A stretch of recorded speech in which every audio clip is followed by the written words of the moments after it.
Hello, I welcome you all once again to my channel Explore Education. I am Dr. Rashmi Singh, Assistant Professor, Department of Education, SS Khanna Girls Degree College, University of Allahabad. And this time I am going to discuss with you a new topic, that is problems related to higher education with special reference to the PPP model. This is a new inclusion in your UG course, NEP led semester wise course, and it is a new topic. It has not been anywhere else in your previous syllabuses, that is public private partnership model PPP model. Okay, so हम लोगों ने पहले भी higher education हमारे course में था, उसकी हम लोगों ने प्रॉब्लम्स पढ़ी थी, ineffective regulatory system, multi disciplinary admissions, ये सब था, लेकिन PPP मॉडल नहीं था. तो ये पहली बार आप इससे रूबरू होंगे कि पब्लिक प्राइवेट पार्टनरशिप क्या है और ये किस प्रकार से दिक्कत क्रिएट करता है हायर एजुकेशन में, इससे दिक्कतें क्या हैं. तो PPP बेसिक्स की प्रॉब्लम्स इन वे फॉरवर्ड, कैसे आगे बढ़ा जाए, है ना.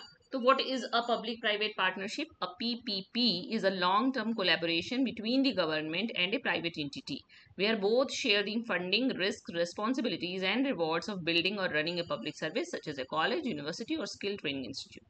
समझ में आ गया कि ये एक कोलैबोरेशन है गवर्नमेंट के बीच में और एक प्राइवेट एंटिटी के बीच में, जहाँ पे दोनों ही मतलब गवर्नमेंट भी और प्राइवेट बॉडी भी शेयर करते हैं, फंडिंग भी शेयर करते हैं, कितना किस कौन पैसा लगाएगा, कोई रिस्क होगा वो भी शेयर करेंगे, जिम्मेदारियां भी शेयर करेंगे, और अगर अच्छा काम हो रहा है तो रिवॉर्ड भी शेयर करेंगे. ये किसी पब्लिक सर्विस को रन करने का, जैसे ये कॉलेज हो सकता है, यूनिवर्सिटी हो सकती है, या कोई स्किल ट्रेनिंग इंस्टीट्यूट हो सकता है. तो पहली बात मतलब तीन खास बातें निकल के आई. पहली बात कि ये शेयर्ड वेंचर है. Government provides land, policy support और funding. The private partner brings capital, management, skill और टेक्नोलॉजी. कोई भी कुछ भी शेयर कर सकता है, पर जनरली गवर्नमेंट जो है वो जमीन देती है, नीतिगत सपोर्ट करती है और फंडिंग भी करती है, और प्राइवेट जो पार्टनर है वो पूंजी लगाता है, मैनेजमेंट, स्किल और टेक्नोलॉजी वो लाता है. रिस्क और रिवॉर्ड शेयरिंग है इसमें. Both partners share financial risk and in return share the benefits, unlike full privatisation और फुल पब्लिक कंट्रोल. चूंकि फुल प्राइवेटाइजेशन भी नहीं है और फुल पब्लिक कंट्रोल भी नहीं है, इसलिए जो गवर्नमेंट एंटिटी है और जो आपकी प्राइवेट एंटिटी है, दोनों ही फाइनेंशियल रिस्क और रिवॉर्ड दोनों शेयर करते हैं, और एम्ड एट पब्लिक गुड. इनका लक्ष्य यही है कि हम पब्लिक गुड के लिए काम करें. The stated goal is to expand access, improve quality and ease the government fiscal burden in higher education. देखिए, हमारे यहाँ शिक्षा पर दिया जाने वाला जो प्रतिशत है, जो जीडीपी का हम खर्चा करना चाहते हैं, वो कम है. उसमें से भी प्राइमरी एजुकेशन में चूंकि लिटरेट करना है और यूनिवर्सलाइजेशन ऑफ प्राइमरी एजुकेशन, तो प्राइमरी एजुकेशन पे सरकार का फोकस बहुत ज्यादा रहता है, क्योंकि नींव है. पहले सबको साक्षर तो कर दें, तब तो सेकेंडरी और हायर की बात करेंगे. तो करते करते हायर तक आते आते सरकार के पास पैसा ज्यादा नहीं बचता है हायर एजुकेशन पे लगाने के लिए, इसलिए प्राइवेट फंडिंग की जरूरत पड़ती है. और ये पूरी तरह से प्राइवेटाइजेशन नहीं है, ये पब्लिक प्राइवेट पार्टनरशिप है. तो जो इसका लक्ष्य यही है कि ज्यादा से ज्यादा लोगों तक हम शिक्षा की पहुंच, गुणवत्तापूर्ण शिक्षा पहुंचा सके, और गवर्नमेंट का फिस्कल बर्डन जो है वो हायर एजुकेशन में कुछ कम हो जाए. Okay, then why does India need PPP in higher education? भारत को जरूरत क्यों है? क्योंकि इंडिया का ग्रॉस एनरोलमेंट रेशियो अभी भी 28.4% ही है, जो कि ग्लोबल एवरेज 36.7% से कम है. इसका मतलब कि हमें और ज्यादा हायर एजुकेशन में निवेश की जरूरत है, और ज्यादा कॉलेजेस खोलने की जरूरत है. हमने और एनईपी ने 2020 का एनईपी 2020 का टारगेट जो है उसने रखा है कि 2035 तक 50% कर लेगी, मतलब ऑलमोस्ट डबल. कैसे होगा? Nearly double today's figure, needing massive new capacity, मतलब बहुत ज्यादा हमको कैपेसिटी बढ़ाने की जरूरत है हायर एजुकेशन में. और 7% कट किया है university, cut in the union education ministries budget in 2024-25 with UGC funding now 61%. UGC ने फंडिंग अपनी घटा दी है, 61% घटा दी है.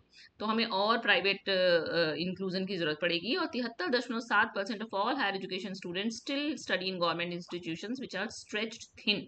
तो यानी कि अभी भी 73.7% बच्चे जो हैं वो गवर्नमेंट स्कूल में ही, गवर्नमेंट इंस्टीट्यूशन में ही पढ़ रहे हैं. इसका मतलब प्राइवेट पार्टनरशिप हमको और बढ़ाने की आवश्यकता है. तो द लॉजिक बिहाइंड PPP क्या है कि government alone can not fund the massive expansion needed to meet NEP 2020 target.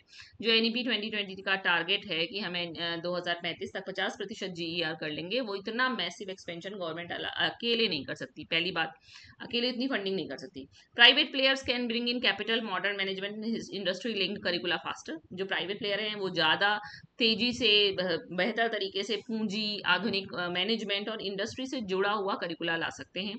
PPP is expected to widen access specially for households poorly served by government institutions. ऐसे government institution जो बहुत मतलब बेकार तरीके से रन कर रहे हैं, उसकी एक्सेस बढ़ाने में पीपीपी मॉडल मदद कर सकता है। तो ये ऐश का 2021-22 का और इंटरिम बजट 2024-25 के डेटा से ये निकाली गई हैं बातें। देन कॉमन पीपीपी मॉडल्स जो हायर एजुकेशन में चलते हैं वो क्या है? India's planning commission identified several models to structure these partnerships. पहला है build operate transfer BOT model, मतलब a private firm builds and runs the institution for a fixed period then transfers it back to the government. Build मतलब बनाए, operate करे, फिर transfer कर दे, मतलब private firm पहले बनाए, फिर इंस्टीट्यूशन को रन करे थोड़े समय के लिए, और बाद में उसको किसी गवर्नमेंट को वो दे दे, ट्रांसफर कर दे। एक ये मॉडल है। Management contracts, government owns the infrastructure, a private company is hired only to manage day to day academic administrative operations. ये भी चलता है कि इंफ्रास्ट्रक्चर गवर्नमेंट का है, लेकिन प्राइवेट कंपनी ने उसको हायर किया है और उसको रोज की जो एकेडमिक और एडमिनिस्ट्रेटिव ऑपरेशंस है वो मैनेज करता है। एडॉप्ट इंस्टीट्यूशन, जैसे private company often via CSR fund. CSR क्या है? Corporate social responsibility. वो क्या करे कि किसी एग्जिस्टिंग गवर्नमेंट कॉलेज को अडॉप्ट कर ले और उसका इंफ्रास्ट्रक्चर और क्वालिटी बढ़ाने के लिए काम करे। ये भी बहुत होता है। और वाउचर या फी रीइंबर्समेंट मॉडल्स, यानी government funds flow to students who can choose to study at approved private institutions, यानी कि गवर्नमेंट फंड दे उन बच्चों को स्कॉलरशिप के रूप में, वाउचर के रूप में, जो किसी अप्रूव प्राइवेट इंस्टीट्यूशन में पढ़ने जा सकें, तो मतलब उनकी फी दे दे इस तरह से। तो ये कुछ मॉडल्स हैं कॉमन जो हायर एजुकेशन में चलते हैं। अब PPP in action where it's already used in India, कहाँ ये ऑलरेडी चल रहा है? जैसे दिल्ली पब्लिक स्कूल सोसाइटी, ये एक वेल नोन एग्जाम्पल है। Private society running schools in structured collaboration with government support and oversight. DPS आपने देखा होगा, हर जगह दिल्ली पब्लिक स्कूल होता है, हर शहर में। फिर इंस्टीट्यूशंस ऑफ एमिनेंस, ये लॉन्च किया गया है 2018 में। This scheme grants select public and private universities full autonomy and extra funding to become world class institutions. आपको पता होगा कि बीएचयू को आईओई का दर्जा मिला हुआ है, कि इस स्कीम ने कुछ सेलेक्ट किए हैं पब्लिक और प्राइवेट यूनिवर्सिटीज, उनको पूरी स्वायत्तता दी है और ज्यादा फंडिंग दी जा रही है ताकि आप वर्ल्ड क्लास इंस्टीट्यूशंस बन जाएं। फिर स्किल इंडिया और एमएसडीई प्रोग्राम्स क्या है? कि the ministry of skill development partners with private training providers to run vocational and skill certification courses, यानी कि जो स्किल डेवलपमेंट का मंत्रालय है, उसने प्राइवेट ट्रेनिंग प्रोवाइडर से पार्टनरशिप करके बहुत सारे वोकेशनल और स्किल सर्टिफिकेशन कोर्सेज चलाए जा रहे हैं।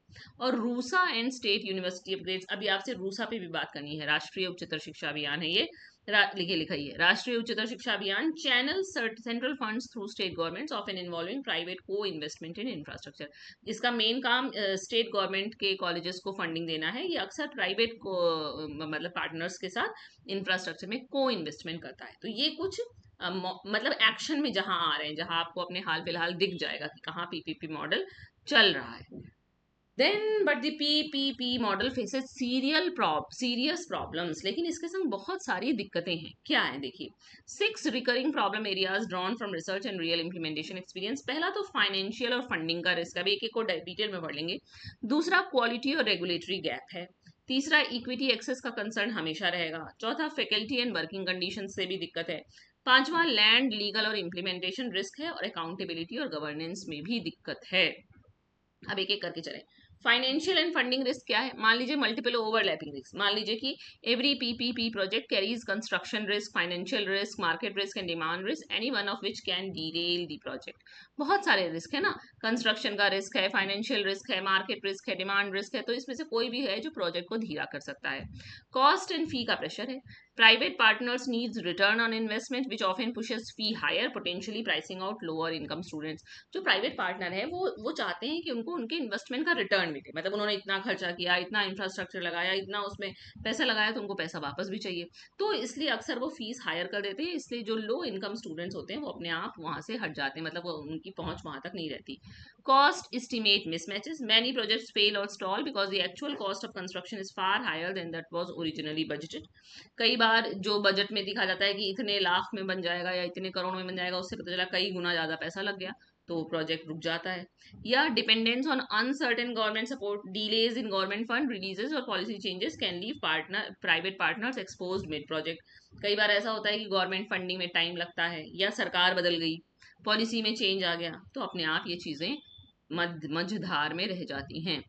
देन प्रॉब्लम 2 है क्वालिटी और रेगुलेटरी गैप है, जैसे weak monitoring of private provider. ये जो प्राइवेट प्रोवाइडर है, इनकी मॉनिटरिंग कैसे हो, इनको कौन मॉनिटर करे? Studies find that private investment fills funding gaps, but without strong regulation this often leads directly to falling academic quality. मतलब कि बढ़िया क्वालिटी का एकेडमिक्स वो नहीं जुटा पाते हैं, पैसा का कुछ गड़बड़ हो जाता है। Then no dedicated regulatory framework, researchers have called for a clear framework to monitor private participation and regulate fee structures, much of which is still missing. मतलब कि एक रेगुलेटरी फ्रेमवर्क होना चाहिए जो ये बताए कि प्राइवेट पार्टनर्स ने कितना पैसा लगाया है, वो कितनी फीस रखेंगे, इससे ज़्यादा फीस नहीं रखेंगे, पर ये सब जनरली होता नहीं है। रिस्क ऑफ क्वालिटी डाइल्यूशन, तो वो क्या करते हैं कि ठीक है आपने कह दिया कि नहीं भाई आप इससे ज़्यादा फीस नहीं रखेंगे, तो वो क्या करेंगे कि बहुत बढ़िया टीचर्स नहीं रखेंगे, क्योंकि उनको सैलरी कम देंगे, सैलरी कम देंगे तो बढ़िया टीचर आएगा नहीं, तो अंडर क्वालिफाइड स्टाफ रख लेंगे, इनएडिक्वेट लैब लाइब्रेरी और डाइल्यूटेड करिकुला करके क्वालिटी को डाइल्यूट कर देते हैं, ये रिस्क रहता है। Then weak legal and contract expertise, government bodies often lack the specialised legal capacity to draft and enforce strong PPP contracts, leaving loopholes. मतलब कि कुछ नैतिक, वैधानिक और कॉन्ट्रैक्ट में भी कमियां होती हैं, जिससे ये पूरी तरह से फुल फ्लेज फ्लरिश नहीं हो पाता। तो ये इसकी गुणवत्ता और नियामक क्षमता का गैप है। देन इक्विटी और एक्सेस का तो कंसर्न है ही, मे डीप एंड इनइक्वालिटी। आप चाह रहे हैं कि आप एक्सेस बढ़ाने के लिए आप पीपीपी मॉडल लाए, और वहां पे फीस इतनी महंगी है कि अपने आप कमजोर बच्चा, मतलब आर्थिक रूप से कमजोर बच्चा वहां नहीं पढ़ पा रहा है, तो अपने आप हम एक्चुअली गैप को कम नहीं कर रहे हैं, गैप को और बढ़ा दे रहे हैं। रिजर्वेशन पॉलिसी का भी डाउट है, रूरल और मार्जिनलाइज स्टूडेंट्स जनरली नहीं आ पाते हैं, है ना। और choice is not equal for everyone. PPP is often justified as expanding choice, but that choice is meaningful only for families who can still afford the fee charge. यही कह रही थी मैं कि हमने इसको बनाया इसलिए कि हर कोई पा पाए, लेकिन एक्चुअली वो लोग जो कमजोर हैं, आर्थिक रूप से नहीं सशक्त हैं, उतने वो अपने आप इससे दूर हो जाते हैं। तो ये इक्विटी और एक्सेस का कंसर्न हमेशा बना रहता है जब प्राइवेट फंडिंग होती है। तो देन फैकल्टी और वर्किंग कंडीशंस, क्योंकि cost cutting hits teachers first. वो कह रहे हैं ना कि जैसे ही आपने कहा कि हमको इससे ज़्यादा फी नहीं लेनी, तो टीचर को मतलब कम भर्ती करेंगे, कम क्वालिफाइड टीचर भर्ती करेंगे, तो टीचर सबसे पहले हटाएंगे कि नहीं इतने टीचर्स की जरूरत नहीं है, आप ही पढ़ा लीजिए। ऐसा शॉर्ट टर्म और इनसिक्योर कॉन्ट्रैक्ट करते हैं वो टीचर्स के साथ। वीकेंड कलेक्टिव बार्गेनिंग करते हैं कि ठीक है भैया इतने में कर लो, नहीं इतने में काम कर लो, इतने में काम कर लो, बार्गेनिंग करके होता है। और लॉन्ग टर्म क्वालिटी का रिस्क है, lower pay discourages talented graduates from entering teaching, undermining the very quality PPPs are meant to improve. यानी कि जब ये होता है कि नहीं प्राइवेट सेक्टर इतनी ही सैलरी दे रहा है, तो जनरली धीरे धीरे धीरे करके जो बढ़िया ग्रेजुएट है, क्योंकि हर किसी को तो गवर्नमेंट नौकरी मिलनी नहीं है, है ना, तो वो डिस्करेज होता है टीचिंग में जाने पर, तो लॉन्ग टर्म इफेक्ट इसका खराब है। तो ये सारी दिक्कतें भी हैं। लैंड लीगल और इम्प्लीमेंटेशन रिस्क भी है, जैसे लैंड एक्विजिशन हर्डल है ना, भूमि अधिग्रहण में दिक्कत है। Poor government private coordination poor है, टू मैनी स्टेक होल्डर्स होते हैं तो डिसीजन कैसे लिया जाए, है ना। और नॉट फॉर प्रॉफिट का लीगल कंस्ट्रेंट है, Indian law requires educational institutions to be run on a not for profit basis which complicates how private capital can legally be structured and return. भाई private बना है इसलिए कि investment चाहिए, government कह रही है कि एजुकेशन नॉट फॉर प्रॉफिट होना चाहिए, तो इसमें कुछ वैधानिक दिक्कतें आती हैं।